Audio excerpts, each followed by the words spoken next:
All right. I am back again with another video up here at Indian Rocks Beach once again. That's Golf Boulevard. That car just drove by. And there's the beach access. Looks like a couple of folks are leaving. Past sunset, obviously. It's Sunday. It's Mother's Day. May 13th. Or is it 14th? There's Venus. Well, camera won't focus, but that's all right.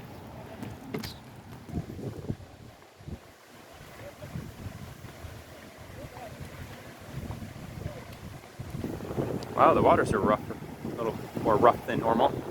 The tide is about as high as it's gonna get. Nice. Oh wow, there's a lot of people out here. It's weird. It's past sunset, but a lot of people are out. This is the area that I've not scanned, including where I'm walking right now, but because of the people, I'm gonna head down just a little bit.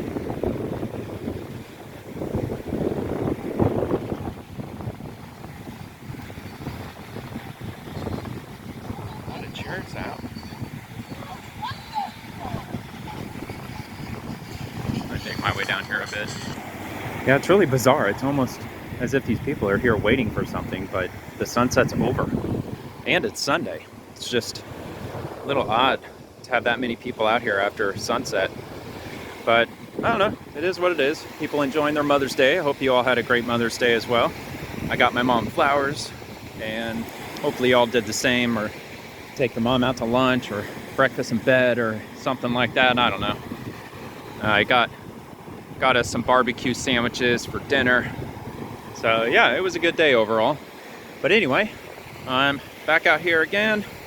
We're gonna do another metal detecting after dark. Hopefully I'll get some good stuff.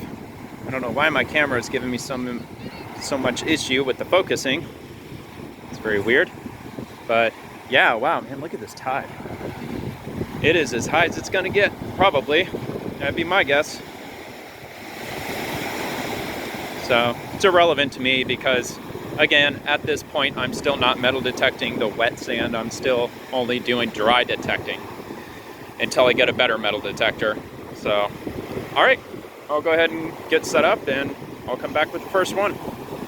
And as a personal note to self, this is where I'm starting. Right here at this little pathway. Probably gonna actually just start here and just work my way up and down until I get to where there's some people. Hopefully by the time I get over there, most people will have cleared out, and then I can head back down that way again and start at 24th Avenue. That's where I began. Everything 24th Avenue and north, I've not done. Everything between 16th Avenue and 24th, I have done. I'm trying to keep it all up here in my head. So, all right. Let's get going here. And here's the first one. It only took about 30 seconds or so after I started scanning. I've had a string of good luck with that. When I start my hunt, lately at least, I've been getting hits quickly to start with. It doesn't happen all night or the whole time. Soda tab, that's the first one. But yeah, I mean, even if it's a soda tab, hey, something is something. I'll take what I can get. Anything's a good thing except for wadded up foil or any other kind of trash. All right, next one. Another hit. Only about 10 seconds after the first one. Here we are. Oh, it feels like trash. Is it gonna be trash? Oh, it's not anything anymore. Where'd it go? Oh, it's this. Another soda tab. What a shocker. Should have seen that coming. Next. All right, it's almost all the way dark. I found my next hit. It's sticking right out of the sand. Looks like a steak. And it is. And to save the suspense, there's actually another one right over here that I hit also. Let me put this one away. Let's lift off. And let's scan right over here. There it is.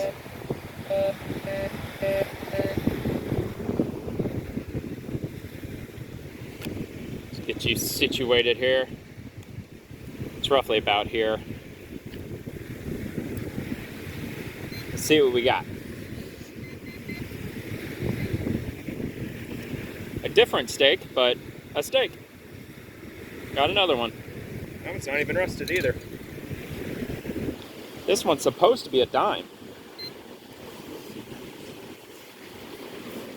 I forgot to mark the exact spot where it hit, so I may have to stand back up and do it again.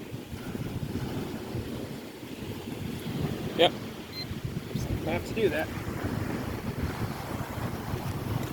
Whoa, hello. Uh-oh. There we are, maybe.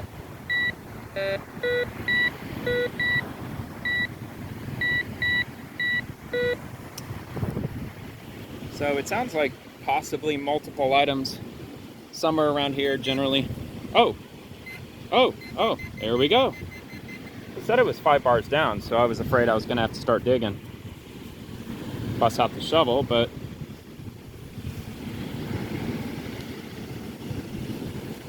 okay, well now it doesn't want to read.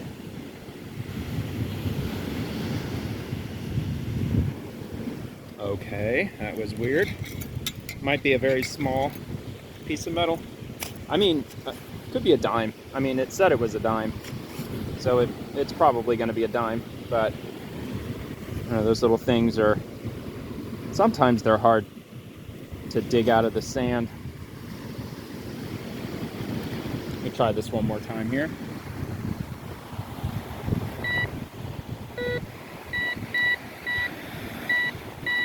Alright, now it says it's further over to the right. Try roughly here, possibly. Up, up, up. Yes, maybe.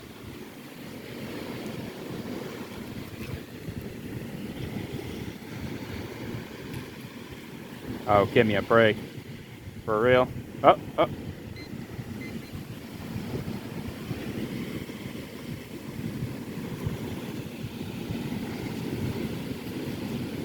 Dude. You're kidding, right?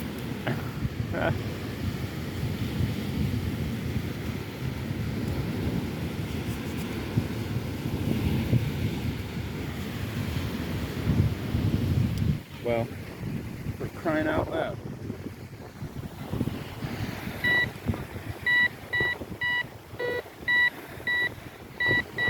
Alright, well it's obviously saying it's right there. Now how in the world did it move like that? I suppose that I did.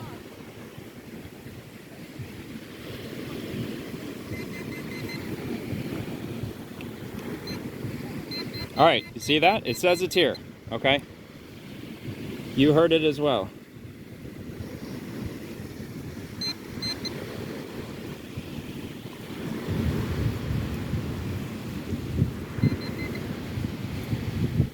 Wow, that was a pain to find. And it's green. Oh, look at that. It rubbed off the green a little bit.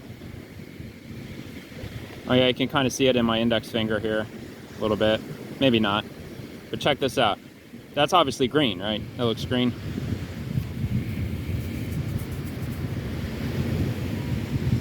Cool. It just wiped right off. Interesting. I don't think I've done that before. I think every time that I found change that had a green film on it, it was stuck to it. I mean, you can, hang on. 2010. That was a bad year for me. Without getting into details, I'll save that story for another day. But you can take baking soda and ketchup, mix the two together, and you can use that solution to clean change with, clean your coins. Definitely not something you should do to collectible coins, because the baking soda could cause minor scratching. You know, you don't want to do that to something that's really worth something, but I've done that before. I had an idea way back in like 2014. Oh, somebody's partying. I went to Los Angeles in 2014 in October. First time I'd ever been out west. And they had, what is up with all that? It's just a pile of seaweed. Oh man, are they really gonna have me digging through here? Although it does say it's in the sand. Let me give that a shot first. But yeah, I went to LA 2014. My sister used to live out there. My dad did too. He lived out in Riverside. Neither one of them live there anymore. But I went out there and I rode the subway. Hey, check that. Ah, steak. Nice, that was easy. I was hoping, I mean, you could probably, it's a big pile of seaweed right there. I did not want to dig through all that. But the subway system, at least at the time, if you put, for instance, like if you put a $10 bill into the machine and it spits you out the ticket that you're riding, the change it will give you, it won't give you bills, it'll give you gold Sacagawea dollar coins. And I thought that was the coolest thing. So I fed a few bills in there and I ended up getting like 20 of those coins, and I took back home with me because fortunately the idea just popped into my head when it did, but that's a false reading. We're close to the water, wet sand. I mean, this sand's not wet, but this area throws lots of false readings. But the idea that I had was to take those dollar coins, stash them. I think that's a reading. Yeah, we'll go for it. And when my daughter would lose a tooth, I used that as her tooth fairy money. And I'd saved up like 20 of them, and I just had them stashed away just for when she lost her baby teeth. So every time she lost a tooth, she got a gold dollar coin. And of course, some were in good condition, others were in faded, or they were dirty. They have been used. Oh, here we are. Bottle cap. Ooh, 13.9%. Holy smokes. You're not going to need much of that. I mean, hell, that's wine. I've had beer at that strength before. Does anybody know what beer that is? I really honestly don't know. I've never seen this cap. It'd be interesting if someone in the comments can give us the name of this beer. I'm sure it wasn't cheap. Anytime I've ever bought a beer that had that level of an ABV, it was not a cheap beer. But man, that stuff is good, especially if that was an IPA. But yeah, anyway, I took those dollar coins and I cleaned them with the ketchup and baking soda solution. And it did an amazing job. I couldn't believe how clean. I mean, you know, like in hindsight, it's obvious because you're using baking soda, which is a cleaner, and you're using ketchup, which has a lot of vinegar in it. So yeah, of course it was effective in cleaning the coins, but it made them shine like brand new. It was great. So I had all the coins all nice and shiny, and every time my daughter lost a tooth, I dropped another one under her pillow. Just something from the bus, I think. Yeah, it looks like a bus pass, probably. I'll go ahead and set that in my trash, my portable trash can here. And I've not forgotten, actually the rainy season's coming up, only a couple of weeks away. A friend of mine on Twitter, we follow each other. He actually engages more with my tweets than I do with his, but it's, you know, I'm just so busy during the day and I'm not sure. I believe he works, but, you know, it's just not enough hours in the day. But he suggested that I do a video showing the pack that I have, as well as my detector, just some basic equipment information. So I love that idea. I'm definitely going to do it. But I'm going to hold off for a rainy day. Actually, come to think of it, I should have done it last night because we got rained out last night. Or I did. Couldn't come out here last night because it was thunderstorming. But yeah, I mean, yeah, there's still a lot of people out. So, next rainy day.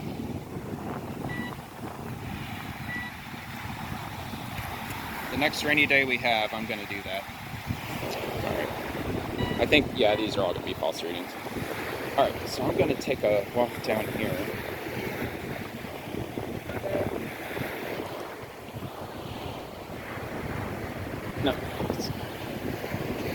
see if I can hit this.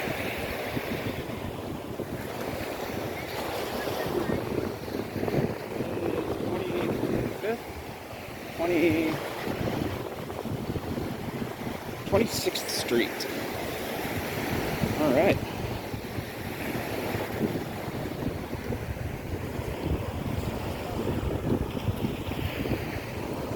Let's see. I'm kind of breaking my pattern, but I do have a bright light. Ooh. Wade's got close. There they come. But yeah, I'm trying to be discreet.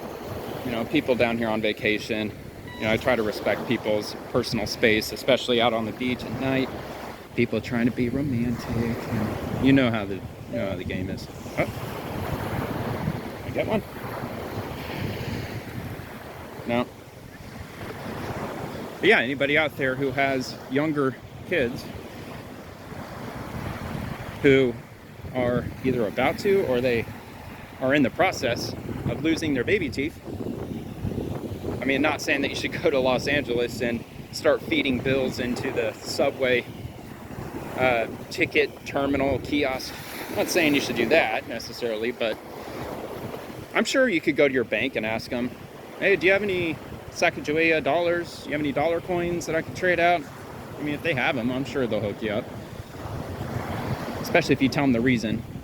Like, yeah, my kid, he's about to lose his tooth, and I just thought that, you know, that'd be something to get them excited. You know, not only is it $1, but it's a gold dollar coin, not real gold, but which, you know, given inflation these days, $1's not $1. It really ain't gonna cut it. I mean, at this point, you'd be better off just giving them $5. Because $1 really can't get you much. Like what, maybe a ring pop might be the best you can get for $1, which is insane because back when I was a kid, I think those were like 30 cents. And that's convenience snack bar at the local park prices. That's not your Walmart prices. I'm sure a ring pop back then at Walmart was probably, I don't know, like 25 cents, 5 for $1, something like that. I mean, back when I was a kid, full-size candy bars, full-sized,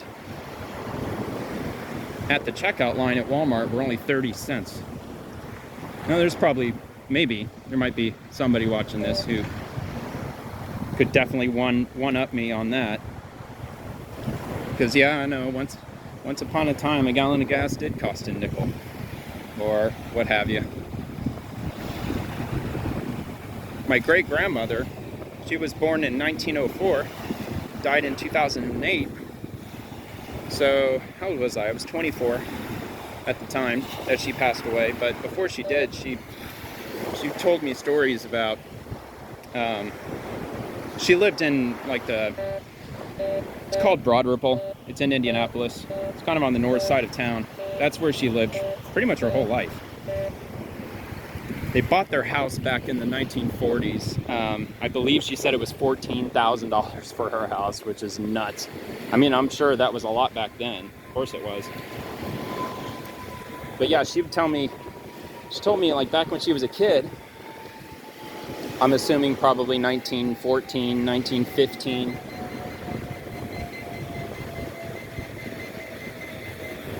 Ah, there it is.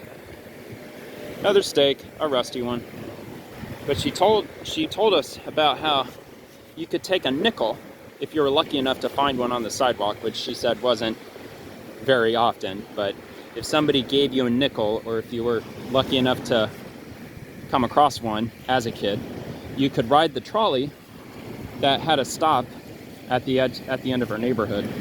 You could jump on the trolley, ride it downtown, which, I mean, I don't know how fast trolleys were back then, but I'm sure from where, I mean, I'm assuming when she was a kid, she probably lived nearby where she ended up moving to. But yeah, she said you could ride the trolley all the way downtown. You can watch a movie, you can go to the movie theater and watch a film, watch the show reels, the news reels, the cartoons and all that stuff they showed. I mean, I don't know if they did that back in 1915, I doubt it. I mean, maybe they had news reels, but You know, that was during the silent picture days, before the talkies came out. But yeah, with a nickel, you could ride the trolley, you could go see a movie, and you could get a scoop of ice cream or a candy bar afterward. All for 5 cents. For 5 cents, a nickel. Pretty freaking crazy. But yeah, that's, you know, that's the truth. That's what she told me.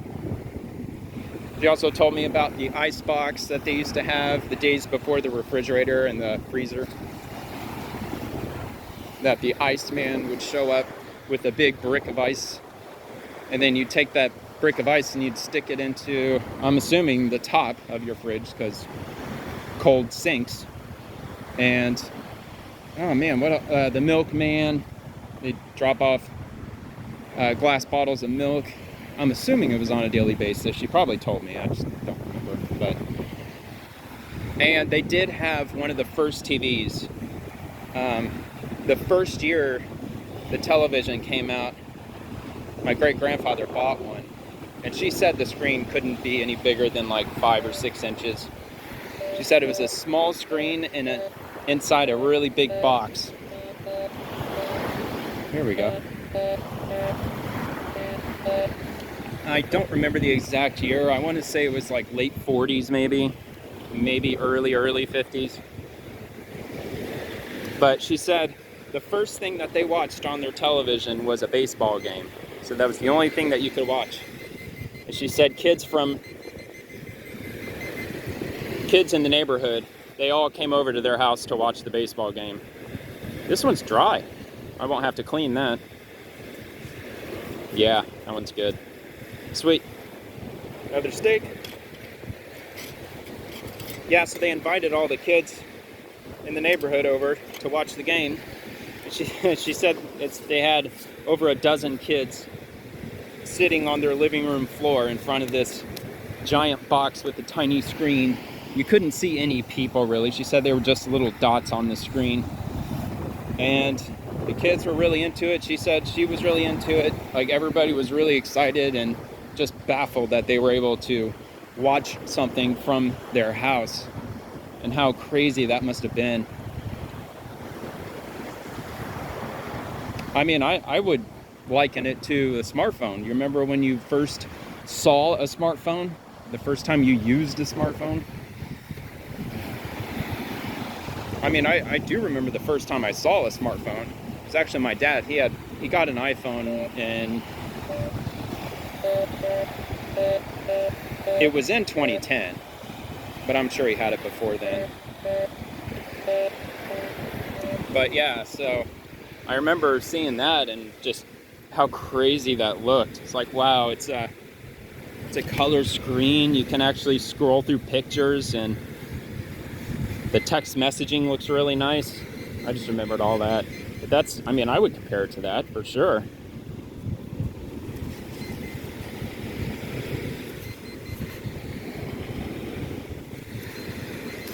Here we are. So another steak? Yep, another steak. In the mood for steak tonight. Here we are. How many is that now? What is that, 4? 5? 4? I think 4. Maybe 5. Yep, and it is, I mean, there's a tiny amount of twilight left. The camera's not going to pick it up, but there's Venus, though. Venus is still out. I never did check the chart for Venus to see if it'll still be out throughout the summer. I'm sure it will be. Got another hit.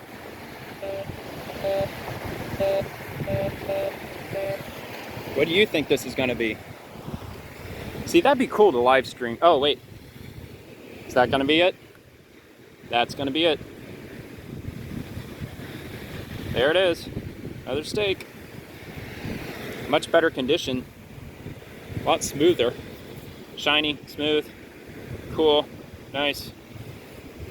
But yeah, that would be a nice aspect of metal detecting, having the ability to live stream. That would be really cool, to have like a chat room running. I mean, of course, I'd have to get people watching first. You know, I am aware that, you know, my video doesn't, or these videos, they don't get a lot of people watching, but I don't care. I'm out here detecting anyway. I mean, even if my videos only average like 1 view, I mean, that's still, I mean, I'm still going to be out here regardless, and I'm still going to be holding up this flashlight regardless, or a lamp, or a lantern, whatever you want to call it. So, you know, I might as well have a camera attached to it. Why not? So, and who knows, maybe years from now, maybe I'll go back and watch them myself. It's like, yeah, I remember those times. Those were good times back then. You know, back when we were still technically free, before we were a full-on communist regime. Hopefully not. Oh. Here we are. Pay dirt. All right. That's going to be about there.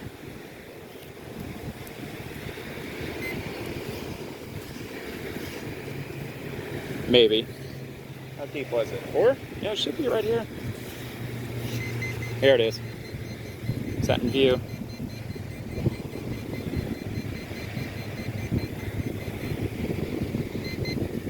Oh, check it out. It's a spring.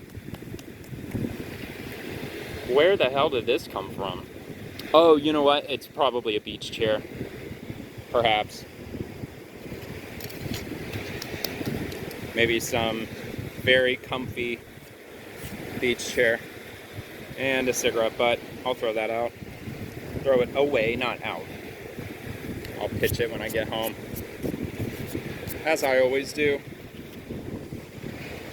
Yeah, I'm kind of looking forward to making that video showing my pack, because my pack's got like at least 10, 12 pockets. It's a very typical looking military pack that you just sling over your shoulder, but it's got some really cool features to it, and all the pockets, all the space.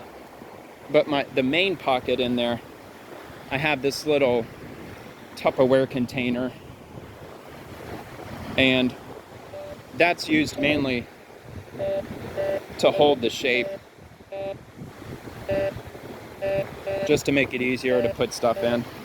But also, I have used it for my flagpole a couple times. That little Tupperware container, I'd go out to the shore, up to the water, scoop up some water, get the flag planted, and then use the water to reinforce the sand, make it stronger. It's a good tip if you're not aware of that. Oh, here we go. There it is. Another steak. 5, 6. But yeah, if you're having trouble keeping your beach umbrella in place, and if you haven't tried it, don't bring a bucket, bring a cup, bring something that you can scoop water into. Once you get the umbrella put in, get some water and slowly pour the water over the sand where your tent umbrella pole is, and that water will soak in and harden the sand. I mean, not really harden it, but it'll create more packing of the sand, which will hold your umbrella way better than just your standard dry sand. I have a feeling that's probably very common knowledge. I'm sure probably everybody watching this is aware of that. I mean, it's just it's a basic common sense type thing to do when you're at the beach. Unless you don't have a container. If you don't, then, you know, I don't know what to tell you. Cup your hands. Do it that way.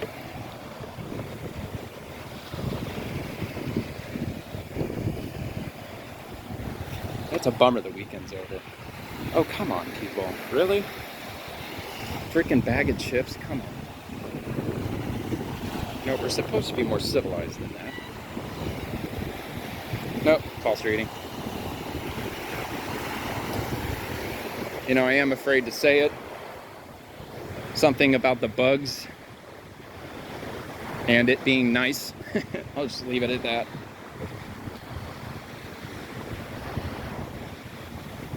I wish I wasn't so superstitious, but I am. I'm sure most Americans are superstitious. Wouldn't surprise me. Oh, hit something? There we are.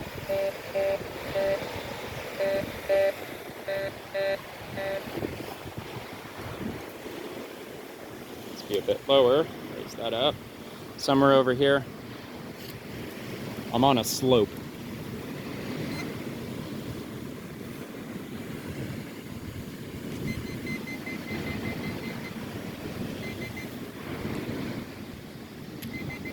Is that it? Ah, that's a really thin one. Oh, look at that.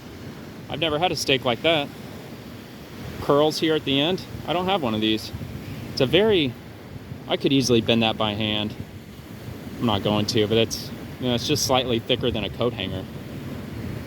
I mean, in sand, is this thing really... Would that really hold something down? Doesn't feel like it would. It's not flimsy, but it's thin. I mean, if you have beach equipment that you need a steak for, it's an expensive alternative, but you could bring a metal detector with you instead of ordering steaks all the time if you're prone to losing them. You can probably get a metal detector for probably cheaper than what I got this one for. This one I believe costs $70. All right, here we are. It's going to be roughly here. It might be right up here on the top. It says it's 3 bars, so it probably is. Or not. Okay. I thought that had some weight to it. Oh, here we are. There it is. Another one. Yet again. Another steak. I'm bummed this weekend's over. It was a good weekend overall. For Mother's Day, my brother and sister and I, we announced to our mom that we're taking a trip to New York City. And we're gonna go for the weekend. I'm not looking forward to it, but you know, I gotta do the family thing. I gotta stay on my family's good side. You don't ever want to burn bridges in life. Never burn bridges, because you never know when you're gonna need those people, or even a person. Hold on, I'm gonna turn down this light a bit. Is that too dark? Oh, I think it's good.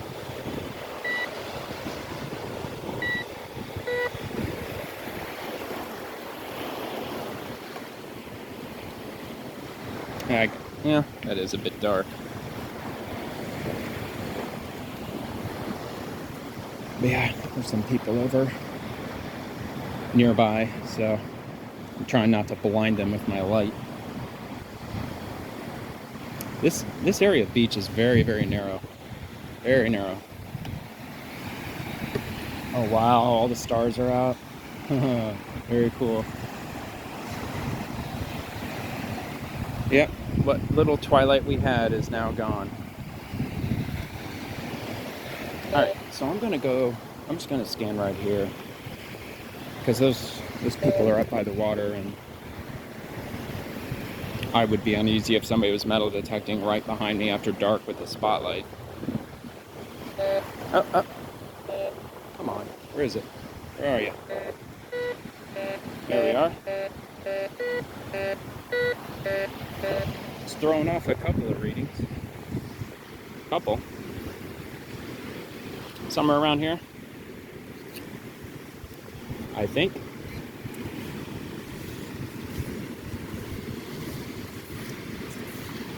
Check the depth here. 4 bars. All right.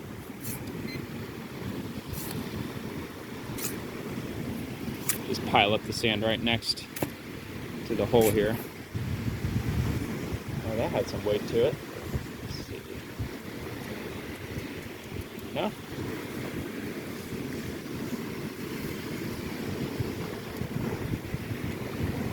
Maybe it's not centered as well as I thought. Really? Here we go.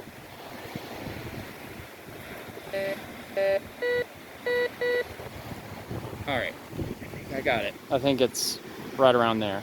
What do you think? It's there. Only one way to find out. Ah, there it is. Interesting. What is? Probably bait. Somebody brought a bait bucket out. That's not metal. Maybe the lid? No.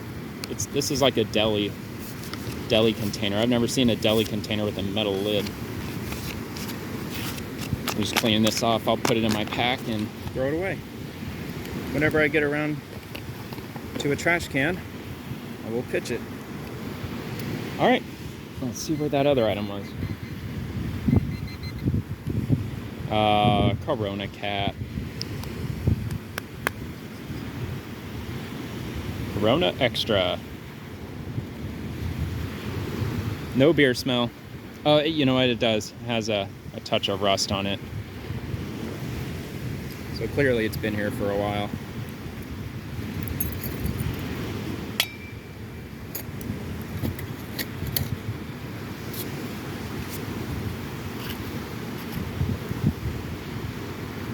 Just one quick sec here. Ouch. I think I just got bit. Yep, I did. I got bit by an ant. Didn't notice them down there. Little guys down there crawling around.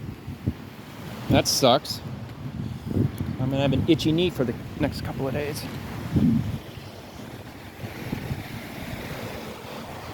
Let's try there again. Uh-oh. Uh-oh. Uh-oh. Uh-oh. Uh-oh.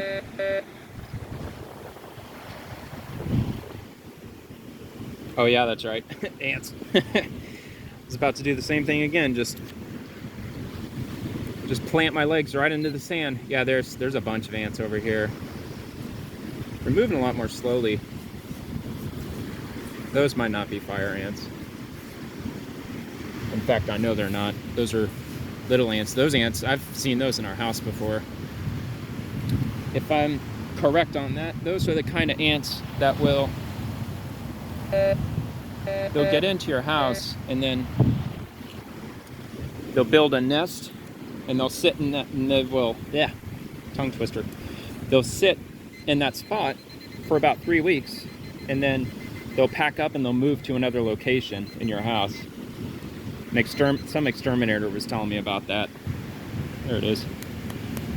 Those little bitty ants, I guarantee those are the same ones. I mean, I know I'm outside, but they look exactly the same. They move at the same speed.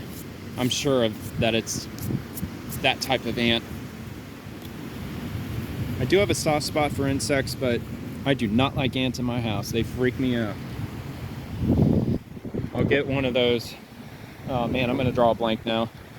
It's an ant trap that has, crap, what does it start with? Like T? It starts with a T. But those things are really effective. I was pretty surprised. It's basically just borax. That's really all it is. Supposedly that's the active ingredient. So what I'm gonna do, since there's a couple down yonder, I'm going to scan the beach parallel to the water as opposed to perpendicular, which is all good. I'll just go in this direction for a few minutes. I'll turn around and rinse and repeat.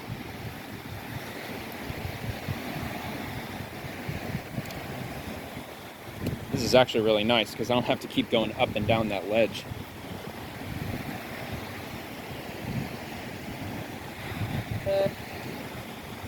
And we had some fantastic lightning last night. I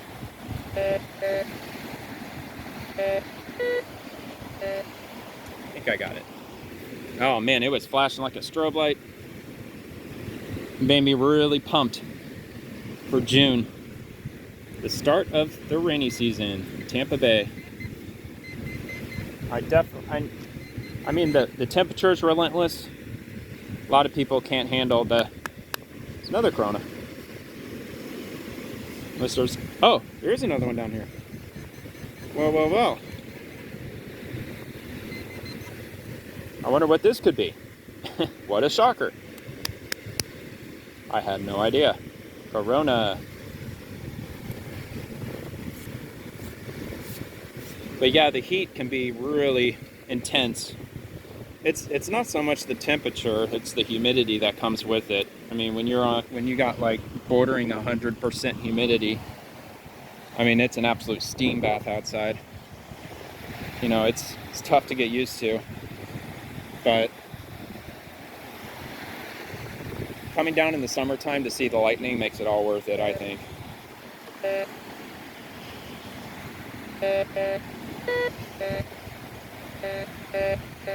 I mean, if you can come down anytime you want, I would recommend probably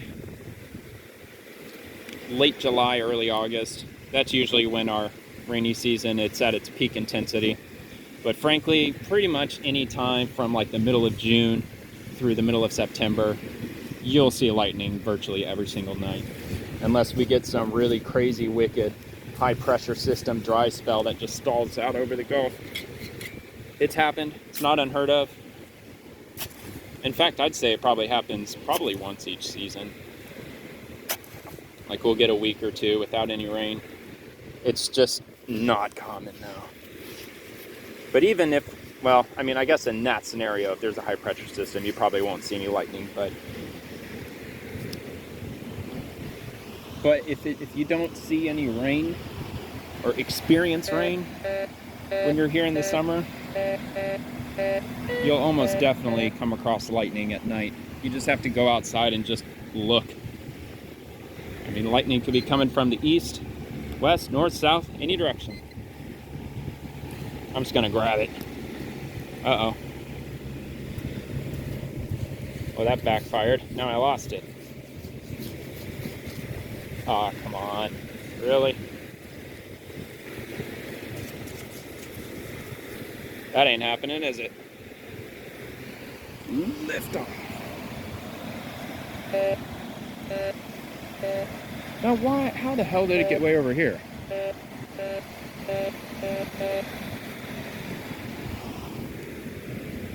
How on earth did it get over there?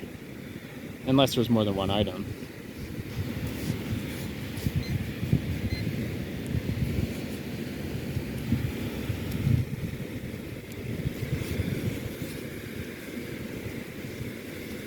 Oh, I shouldn't have scooped it like that.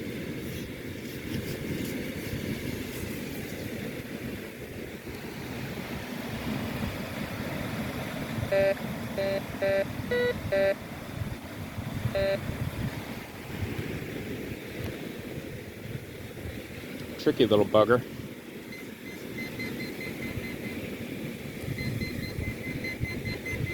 Alright, I'm going to do this slowly. And I lost it again, didn't I? Oh, no I didn't. There it is. Finally. Story of my life. Another soda tab. Ooh, black. Uber. It's an Uber drink. Wait, that was fun. That's a joke. I obviously know it's not Uber. Unless joke's on me, maybe Uber provides complimentary canned water or something. But I've never seen that tab before. And here I am with my legs planted in the sand again. Nah, whatever. Ugh, I'm not allergic to fire ants. They're just a pain in the ass to get bit by.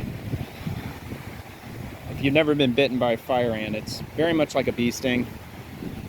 And it'll, I mean, hurt, I would say sting. I mean, I wouldn't say a full-on hurt. It's just a pain to deal with. The first day, it hurts slightly. I mean, you'll feel the sting. And then after a day or two, it switches from stinging to itchy. And it gets really itchy, especially if you have multiple bites. I did tell that one story back in 2005 when I first moved here. I was walking around in our courtyard area at the apartments that I lived at. And I made the mistake of walking around barefoot, and I stood still for about 10 seconds, which is right where a bunch of ants were, and they crawled up on my feet, or on my left foot, and I got 19 fire ant bites on my left foot. It did not feel very good the next day, having to put on a sock and wear dress shoes on top of that. It was, oh, see, look, perfect marker. That's 27th. I parked at 24th. So now I'm going to turn around and start heading back to where that couple were. And once I get to where they're at, then I'll turn around and head back here.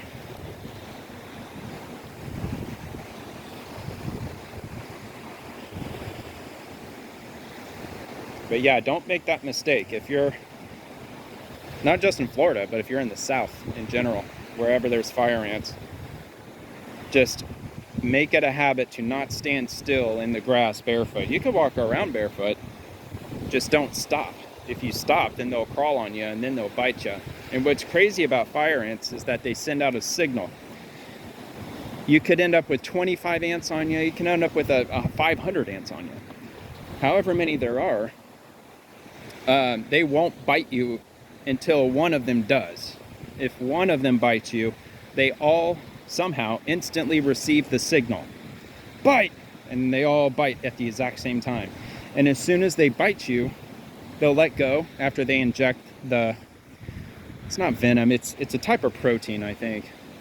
But once they inject that into your skin, they'll let go and they'll move just a little bit to the left or to the right and they'll bite you again. And they'll inject more into you. And they'll keep doing that till you knock them off. Which you will. Your instinct will kick in and you'll be smacking at your legs, your feet, your arms, wherever they're at. Not fun. Definitely not a fun thing about the South. There was a horror story I heard about some guy. I don't know if he was a farmer.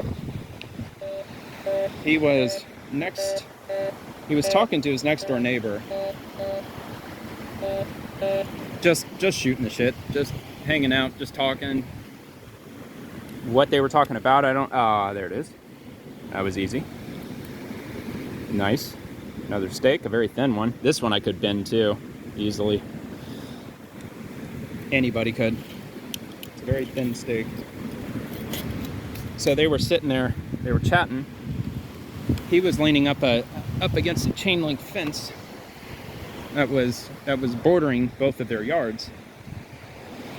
And he was just sitting there, just talking, just chatting, and he didn't realize that he was standing on a fire ant nest on an anthill. And they crawled up his legs, and he must have been standing really still. Because if you don't move a muscle, I mean, if the fire ants aren't threatened immediately, then they probably won't bite. It's only when a threat is posed to them will they bite you. And they will all bite you all at once. That's got to be a steak. All right, here. But yeah, they crawled up his leg. It must have been hundreds, maybe 1,000 of them, who knows. But when one of them bit, they all bit at the same time. Well, long story short, he didn't survive it. He ended up dying from receiving too much of that venom, protein, whatchamacallit. That's freaking awful. I mean, talk about a crazy way to go. It's like one of those, if I told you, you would never believe me type of situations. It's like, yeah, you're gonna die at the age of 67 from fire ant bites. Like, what? Are you kidding? Is that really how I'm gonna go out? Didn't exactly pick the blaze of glory for me, did you, God? Oh, is this it? Oh, that's not even in the frame. Just barely off camera. There it is. It was sitting like so, just barely sticking out. That'll be it. Oh, it's another curved one. Collect the whole set. Guano bowls. Yeah, that one's too easy. What movie is that from? Guano bowls. Collect the whole set. Oh, nope. Nope. That's not happening. That was very close. Almost tipped all the way over. Not quite. All right. I think I'm almost at the turnaround spot. That makes sense.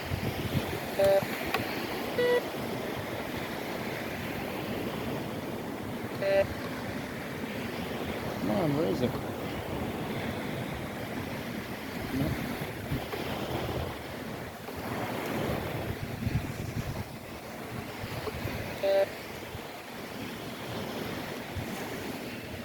Getting the false readings. Getting a little bit too close to the bottom here.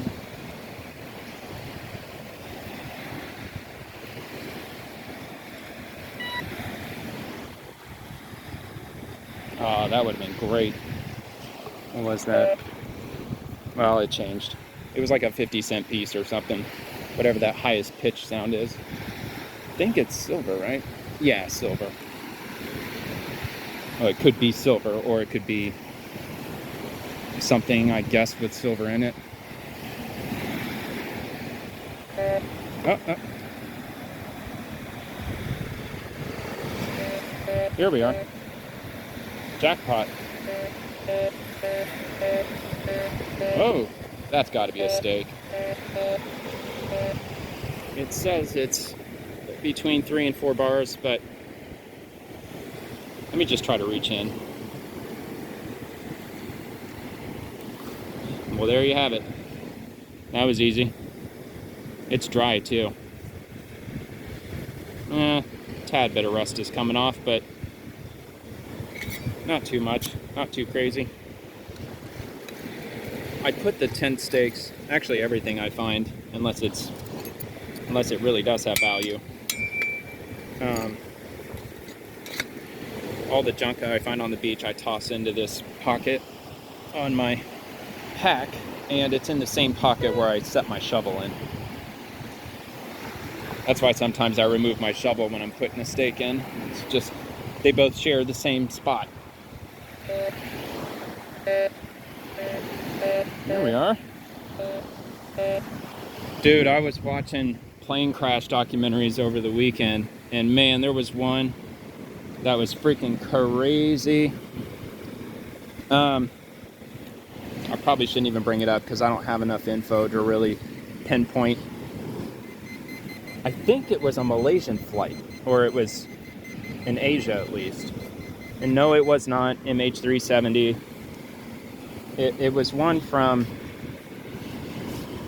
oh hell, I can't even give you the exact year. Well, I can tell you that 9 people were killed. There was a hole that was blown open on the side of the plane. Turns out it had something to do with the cargo door. Like it wasn't properly latched or something. But it blew a big hole in the side of the plane. And 9 people got sucked out of the plane. They were never found. And that's plenty. That's plenty enough to get you started on looking it up. And I'm telling you, if you can find it, it is so worth watching. It's just like one problem after the next. Was like, how in the hell did these pilots freaking do that? I mean, the dude from the Hudson River, the New York, the plane, you know what I'm talking about. Plane crashed in the Hudson River. Everybody survived. Tom Hanks. They made a movie about it. This one, where the 9 people were sucked out of the plane because there was a hole that suddenly blew open in mid-flight. Those pilots were way more legit than the dude who put the plane into the Hudson. It's an absolute miracle. Because when that hole blew open on the side of the plane, they were about 100 miles away from their destination. They were way out in the ocean somewhere. I want to say it was Malaysia. It just, that sounds right. But yeah, I mean, just all of these systems kept failing. Like there was one system that went down and they had to correct it somehow. And as soon as they did that, another problem would happen. And they ended up throwing out the rule book altogether. They were relying on just their experience of flying. Because there were a few things that they did that were apparently no-nos in the airline industry. But God, I wish I can remember. I don't know. It was a video put together by a YouTuber who did a really good job. He definitely used the Microsoft Flight Simulator program, which I can't believe how amazing that software is. It's so legit. I mean, you could even use if you're using the simulator. Apparently, you can have it set to live weather. So if you're using the simulator and you're flying into, I don't know, Seychelles Islands out in the Indian Ocean, you can have the weather set to the actual weather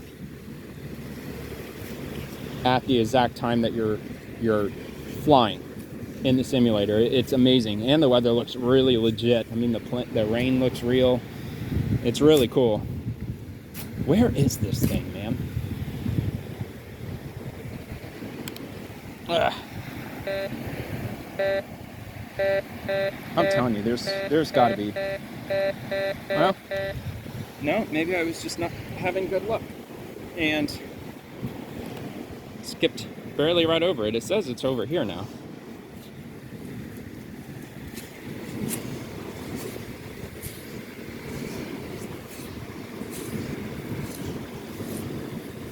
And then another documentary that I watched was the Japanese, I think it's Air Japan Flight 123, if I'm not mistaken. It was from the 1980s. I think it was in the 1980s. 1989, actually. I think it was 1989. Got a pretty good memory if I'm right on that, but I think it was in 89. Come on. Oh.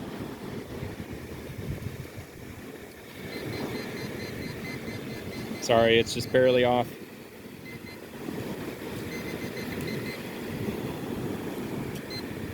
Here it is. Oh, another coin.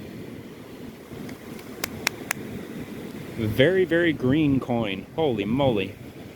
Check that out. That might be the greenest coin that I've found. There's no way I'm pulling a date off of this. Not without some serious scrubbing with the ketchup and baking soda. Yeah. I mean, you can't even tell what kind of coin it is. I'm assuming it's a nickel. It's in the shape of a nickel, but I mean, it could be Canadian, it could be from the Bahamas, I don't know, it could be anywhere. Huh. I'm gonna clean that off because I don't think that's a nickel. See, that looks like copper on the side. Well, plus look how green it is. I mean, this thing has to be copper, right? But right here on the side, it looks brown, which would not be what an, oh, I don't know though. Huh, not sure. But that Air Japan flight, man, talk about a tragedy. Over 500 people were killed on board. And at the time, it was the worst single plane air disaster in aviation history. It might still be to this day. I did see another one today with two planes that collided into each other on the Canary Islands. I'm telling you, I spent the weekend watching plane crash documentaries. But the one at the Canary Islands, there were two planes that crashed into each other. And that was the highest casualty plane incident in world history. But the Air Japan Flight 123, that's, it's the worst in a single plane crash situation. But it wasn't even an international flight. It was just, there was some Japanese holiday happening, so there was a lot of travel happening, but they had a problem in the, oh man, I'm not going to remember. It was in the back of the fuselage. It has to do with pressure regulation, but long story short, the maintenance guys didn't repair it correctly, and, oh, a dime. This will be the year 1998. 1998. How cool. I don't know why, but the first thought that came across my mind when I saw 1998 was Yak Back. I know the Yak Back wasn't invented in 98, but yeah, for some reason that was my first thought. Anybody have one of those from the 90s? A Yak Back? These little pocket things. All right. Well, anyway, the fuselage wasn't repaired properly in the back. it was like 2 sheets of metal that were repaired, but the guys who repaired it, they didn't repair it with 2 sets of rivets. They only repaired it with 1 set of rivets. So there was twice as much pressure weighing down on that single layer of rivets, and it gave way, causing the incident. But they ended up crashing onto a mountainside. And after all that craziness, after all those people died, there were still 4 survivors. And one of them was a flight attendant. Oh, here you go. A flight attendant who wasn't even working that day. She was just hitching a ride home. She was off for the day, and she lended help. She, you know, her career instincts kicked in, and she was at the ready. She was helping people put on oxygen masks. People were running out of oxygen because they were in the air for a while. And oxygen masks, they only have enough oxygen for 12 minutes. So after people were running out, she was grabbing cylinders of oxygen, and she was providing that to people. But miraculously, by a pure miracle, she freaking survived that crash. And if you watch the simulation of how the plane crashed, I mean, it was nuts. I think it was a wing. One of the wings had ripped off when it hit one of the mountain peaks. Kind of like a skipping stone. It like splashed up against the ridge. And when it did that, the plane rolled upside down and then crashed. It crashed while upside down. But a lot of people were ejected from the plane. And there were 4 people that made it. And 2 out of those 4 was a mother and a daughter. Maybe a son. I think there's multiple things here. But yeah, man, what a story. Not sure why I got hooked up with that, watching plane crashes, but I did. The one that's always stuck with me was the Value Jet. Oh man, it's been years since I even thought about that plane crash, so I'm not going to get the flight number offhand. But I know it was in 1996. It was Value Jet. It was in Miami. It was about 1:30 in the afternoon, maybe about 2 o'clock in the afternoon. I think one of the people that died on there was an NBA player. But yeah, shortly after takeoff, it had to do with oxygen canisters that were improperly stored in the cargo hold, and one of them caught fire and caused a chain reaction that filled the whole plane up with smoke. And I think they said that they had discovered evidence of the fire that actually got into the passenger cabin area before the plane crashed. But yeah, the fire, it caused safety systems to go offline, and the plane they just lost complete control of the plane, and they crashed it into the Everglades only like 10 minutes after takeoff. And when it went into the Everglades, it disappeared. No plume of smoke, no raging fire. The plane, because it was when it hit the Everglades, it was going vertical, straight down. And when it did that, it slammed into the bedrock, which is like 6 feet below the water bottom, it going over 500 miles per hour, and everything was just vaporized. I mean, you could see kind of like a fuel. You could see like oil, like an oil slick. But that was about it. There was not really any debris or anything.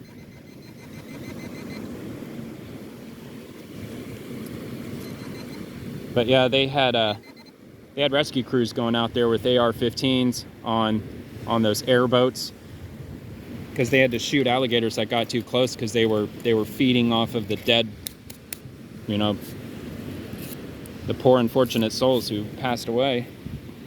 Alligators were getting attracted to the scene. You can imagine why. But yeah, it's just such a haunting crash, just to see the recreation of that crash. And just how the way that it turned downward the way it did and just went straight down and just disappeared. And there was, I think it was 2 guys flying a Cessna, like a single engine plane, and they were nearby. They were the only, well, there were a couple of guys fishing in the Everglades who saw the plane fly right over them. So they were witnesses to the crash to an extent, but the guys in the Cessna, another soda tab, that's a Red Bull. I know that one. Red Bull. Good stuff. There is some sort of addictive chemical in Red Bull, I'm telling you. They don't have it labeled. It's not caffeine, it's something. For some reason, every time I have a Red Bull, it's like the next day, I'm really craving another Red Bull. They put something in there. It's kind of like how McDonald's does it with their French fries. They got something in there.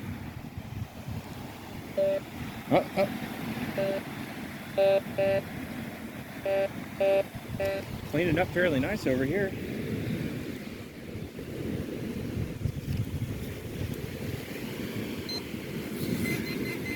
But yeah, the other guys in the Cessna who witnessed it, they saw it crash into the Everglades, and they said they didn't see a plume of smoke, they didn't see fire, they just saw the plane disappear, and that's it. And just like that, it was gone, completely gone. There's a memorial that they put out there. It's in the shape of, kind of looks like a pyramid. It's in a pyramid shape, well, a triangle, not really. Well, yeah, I guess I'd call it a pyramid, but not really like pyramid in the 3rd dimensional sense. It's more of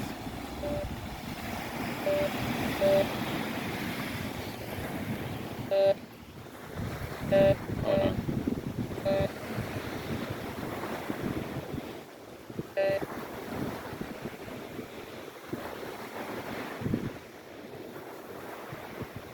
That might be a false reading. Alright. Let's see if that one over here. That's not a false reading.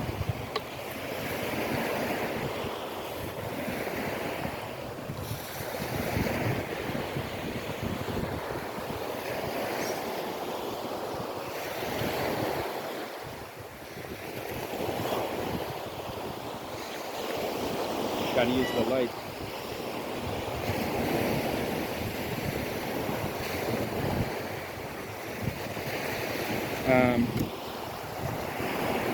But the memorial they have constructed out there, I want to say it's off I-75, but I could be wrong. It might be the, what is that down there? Tamiami Trail? The highway that runs just south of I-75. I think it might be on that highway. These are all false readings. But, yeah, there's a memorial out there, and the triangle shape of the memorial is pointing. It kind of looks like an arrow without, I mean, it's just the triangle portion of the arrow. It's pointing to where the crash was, which was like 6 or 7 miles away from that memorial. But that memorial was the closest that they could put any memorial to where the crash was and be publicly accessible. But there was like 110, 111, it was 100 and something people that passed away on that plane crash.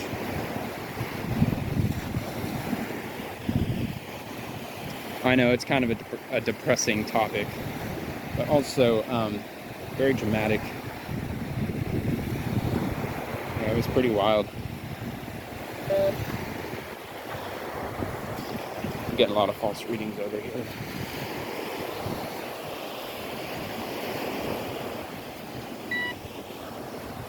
Nope, still false readings.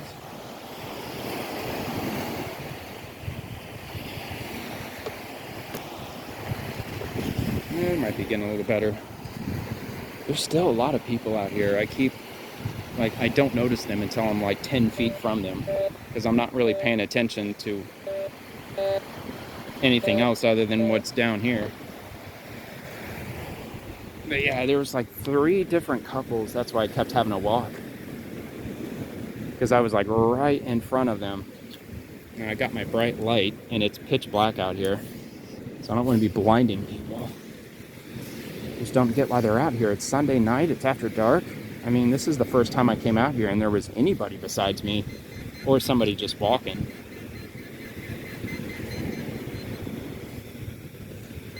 Here we are. Oh, there it is. Rusty steak, another one.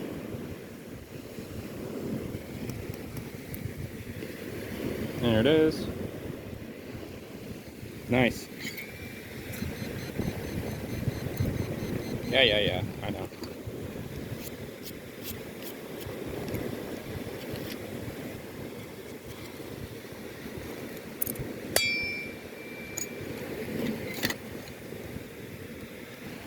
All right.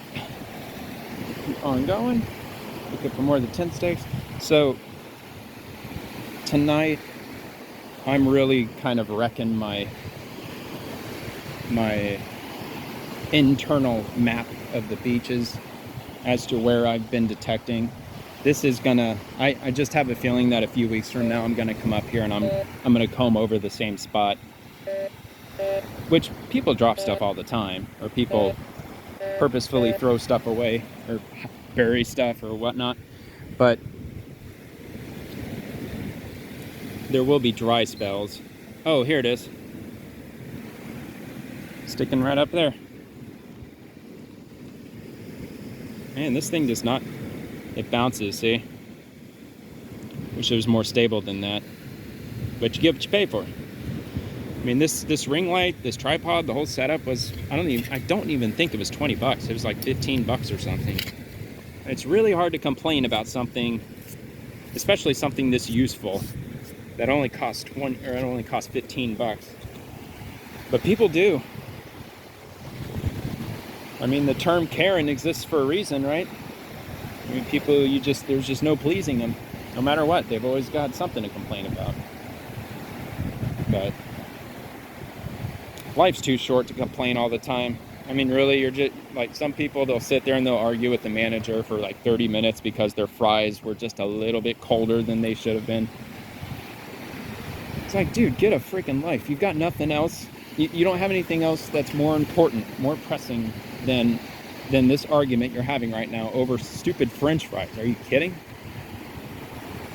But I don't know. It's like the older you get, the more you realize. What the heck? There's a big sign right there. I've not been up this far, so I'm wondering if it says private beach, which is stupid. But like, yeah, that's 26th or 28th. I'll show it here in a minute. There it is. But yeah, it's like the older I get, the more I realize how stupid most people really are. And of course, I'm not talking about my viewers. My viewers are highly intelligent, highly productive individuals. I'm certain of that. But it's just unbelievable how, oh, check that out. It's bent. Just how ignorant or unintelligent people, just naive, gullible. It's really weird. It didn't bend easily. If somebody did that, they must have taken a hammer or something to it, or some sort of a power tool. But you know what? It probably comes like this. I'm sure it does. Wouldn't surprise me.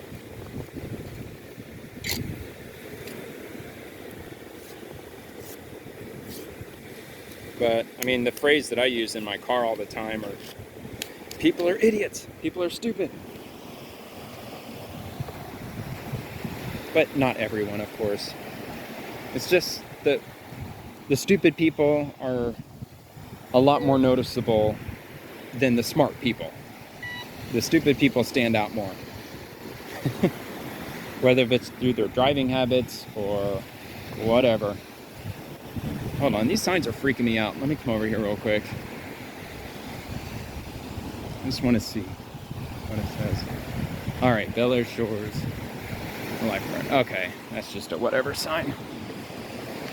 I thought it said like no trespassing, this is private, but nope. It's just warning people, don't bring this, that, and the other out. Well, that's a good marker. I'll try to stay on this side of the signs tonight.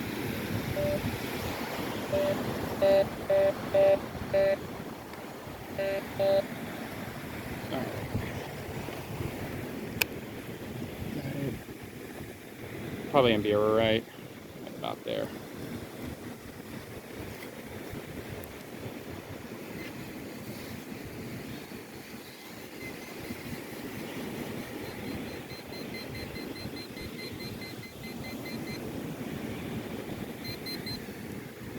Oh, it's a bobby pin. Hang on. There you go. Not much to look at. Just an old used up bobby pin.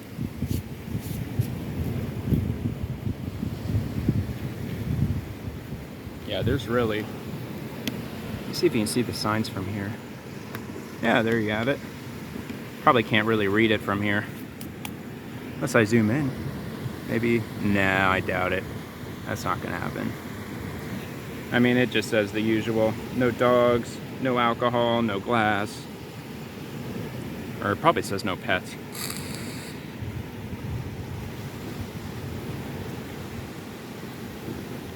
And all that. Alright. Oh, pretzel. What the hell? That's random. I don't have any pretzels with me.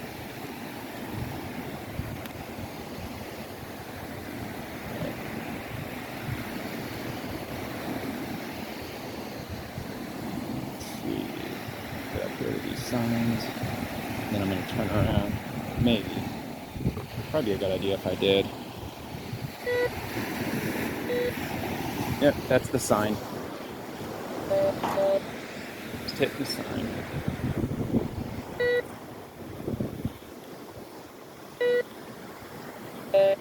Oh, oh. That could be something.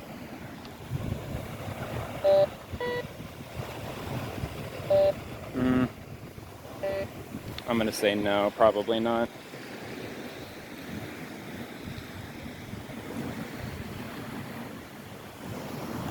I bet underneath this boardwalk, I bet there's a bunch of stuff under there. I'm sure there is. But I don't really want to crawl on my hands and knees. Maybe if I completely run out of beach to detect, maybe I'll consider that. It's kind of like what this dude said the other day. I was actually out at this exact beach the other night, and this dude said that a friend of his... Is that going to be something? Nah. Because, you know, these boards, they have nails and stuff. I'm sure it's reading that. Oh, that's creepy. Poor kid forgot her doll.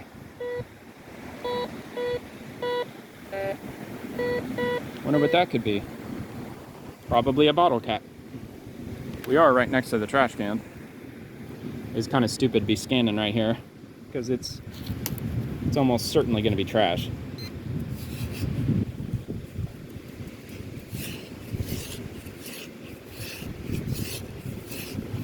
But that's all right. That's part of why I'm here.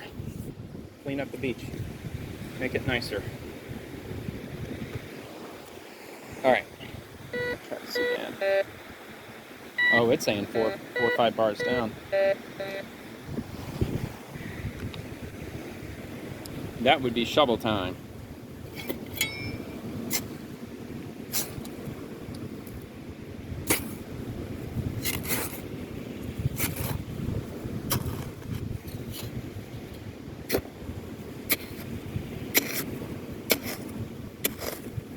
It's probably not that deep.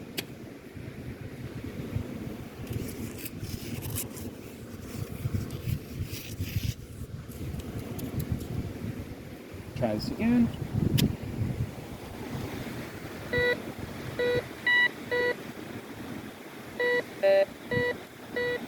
And now it's saying it's further over here. I checked that seaweed. I don't think it's in here.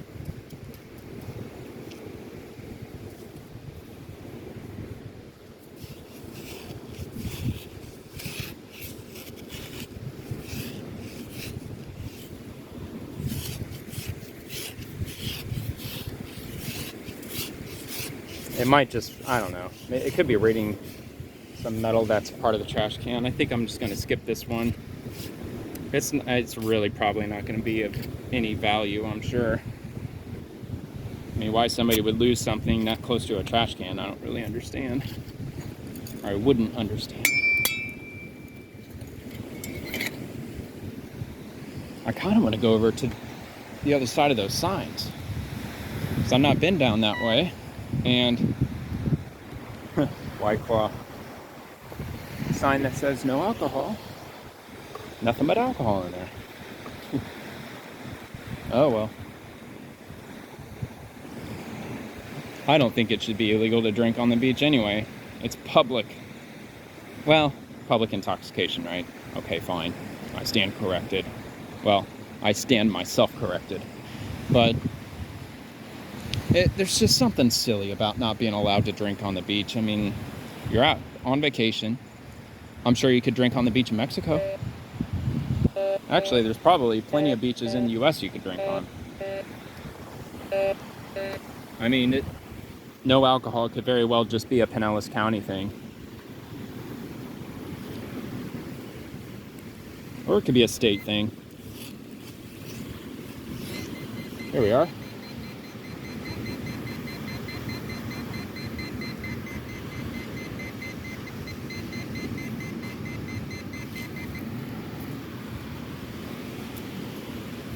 No? Oh, there it is. Still in the ground.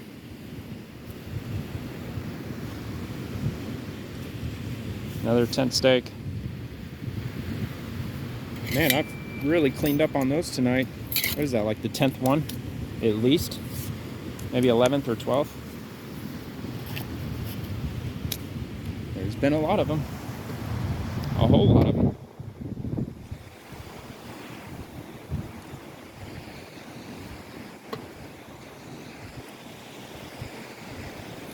Yeah, I definitely don't want the weekend to be over.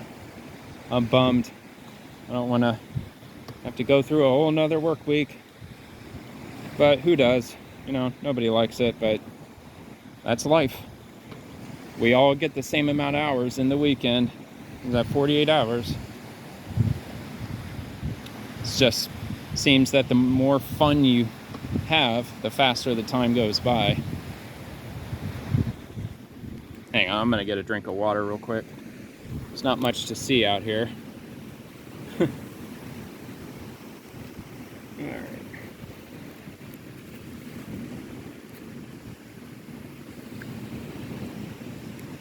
But there are no restrooms out here.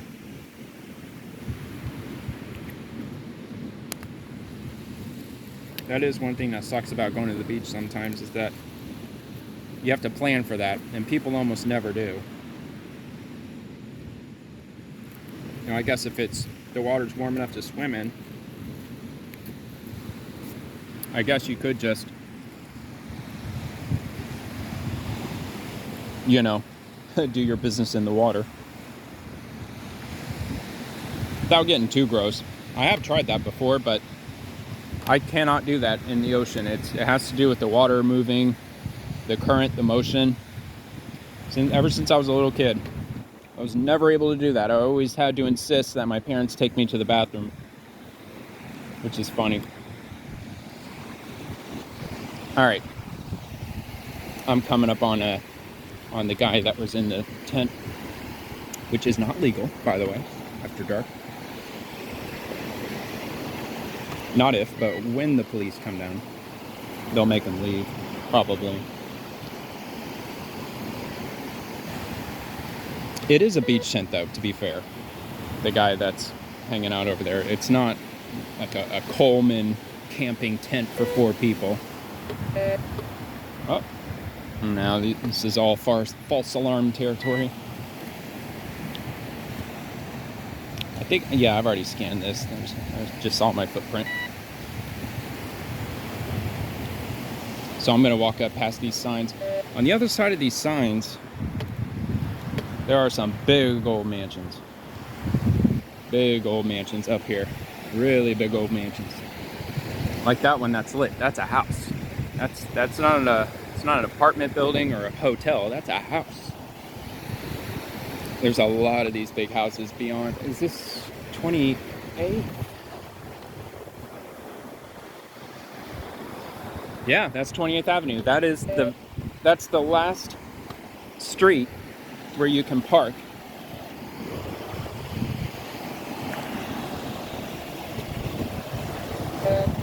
In Indian Rocks Beach. It's the northernmost free parking street.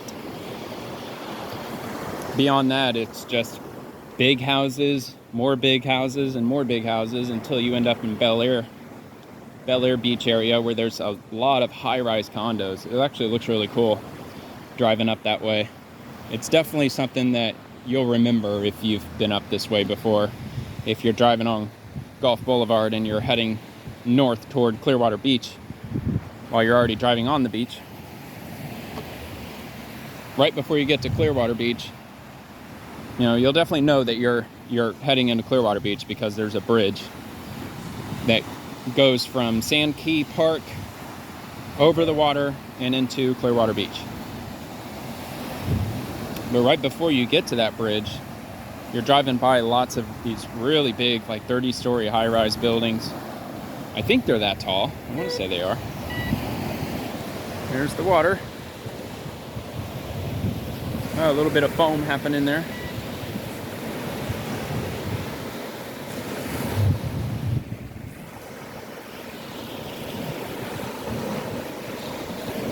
Man, it is peaceful.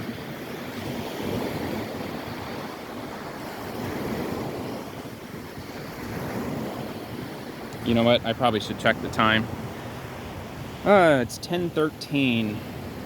I can't be out here too much longer. Maybe I'll go till maybe 10:45. That'll put me back at home around 11.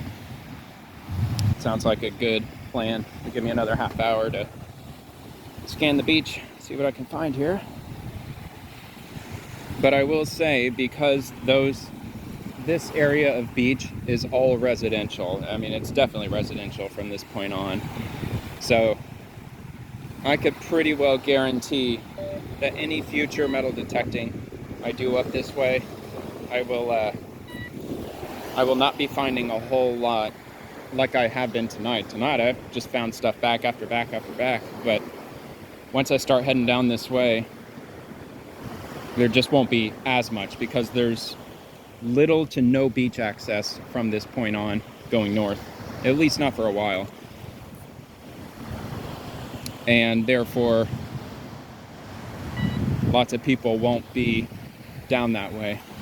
I mean, if you want to make a note of that, if you ever come down this area, if you're lucky enough to get a parking spot here on 28th Avenue, after dark, no problem. But during the day, I've already given that tip before though. If you're trying to find free parking in Indian Rocks Beach, just put in your GPS, Gulf Boulevard and 28th Avenue, start there, and if there's no spots available on that street, just turn around, make a right on Gulf Boulevard, make a right again on 27th. Is it full? Okay. Rinse and repeat. Take a right, check 26. Nope, U-turn, take a right, try 25th. But yeah, but if you're able to park up here on 28th, or even on 27th or 26th, you can walk up to where I'm at right now, where those two big signs are, and just walk an extra 5 minutes, and you'll pretty much be all by yourself, even in the middle of the day. I cannot imagine there being a lot of people down that way. Just the people who live here, mostly. Which, of course, you're going to get your joggers, your runners, and then you will get the occasional couple who will walk for a while before they put their stuff down.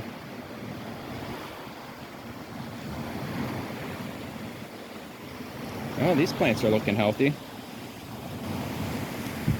It's nice. It's a nice healthy dune. Actually, I'm sure the beach from this point on is going to look a lot, I don't know what the right word is for it, natural, maybe, or at least the sand dunes. I bet the sand dunes are really healthy from this point on, because you're not getting tons of tourists that are walking on them when you're not supposed to. State law, you're not allowed to walk on sand dunes here. But maybe it has to be posted. Maybe if there's a sign saying don't walk on it, that's the law. But I just treat every sand dune like you're not allowed to walk on it, because I just assume that to be the case. And I don't. I will, like, see, like these people walked on it right there, footprints. I might do like a quick scan like that, but I would not dig here even if I hit something because of the plants. I don't want to disturb their roots. And I wouldn't. I mean, maybe if I got a really killer signal, it's like, that has to be gold. It's got to be gold. Yeah, I'll take the risk if it's something like that, of course. But, yeah. Yeah, I mean, there might be a couple of people who are just hanging out here. Man, I finally got something, I think. Yeah, here we go. That took a while. What was that, like 10 minutes maybe since my last hit? No, probably not that long. Probably like 5 minutes. All right. Oh, that's up here on the surface. Is it a bottle cap? Yeah, it's a bottle cap. It's another one of these foil ones. Is it Stella? Is it what? I don't know what bottle cap that is. Gold foil. Yeah, I could Google it and find out in 5 seconds, but the phone, or the camera that I'm recording it with, is my phone that has my data on it. So I actually can't look it up right now unless I stop the video and do a two-parter. But at this point, I really don't want to do that because I'm fixing to leave here in about 30 minutes, maybe 20 minutes at this point. And I don't want to start up a new video, especially if it's slim pickings like it's turning out to be so far on the other side of that sign. But hey, I don't mind it. I don't know if it's great exercise, but I'm getting a little bit of exercise. Walking on the sand and waving my arm around. I mean, the metal detector, it doesn't weigh more than just a couple of pounds, but when you're waving it like this hour after hour, it gets heavy after a while. Feels heavy after a while. It doesn't get heavy. I mean, I don't think that's possible for a metal detector to increase its own weight on its own. Yeah, that's what I'm talking about. That is going to be a coin. I know, the glare, I'm trying to get around it. There you go. It says it's a 50-cent piece. Ooh, I'm excited for this one. I don't know if it's a 50-cent piece. I doubt it. I just hope it's not a bottle cap. That'd be a real disappointment. All right.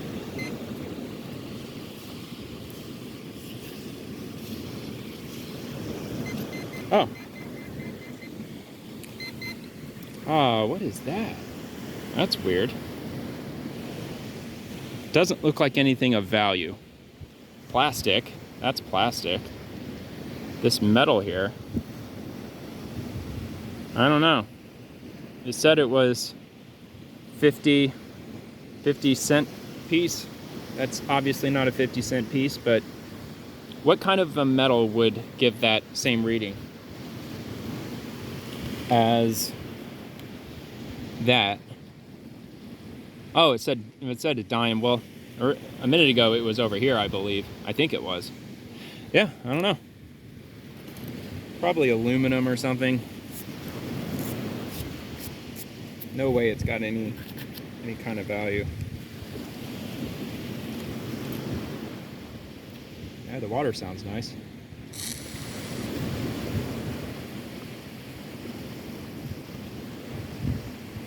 Speaking of metal, recently I watched, anybody ever see the original Unsolved Mysteries with Robert Stack?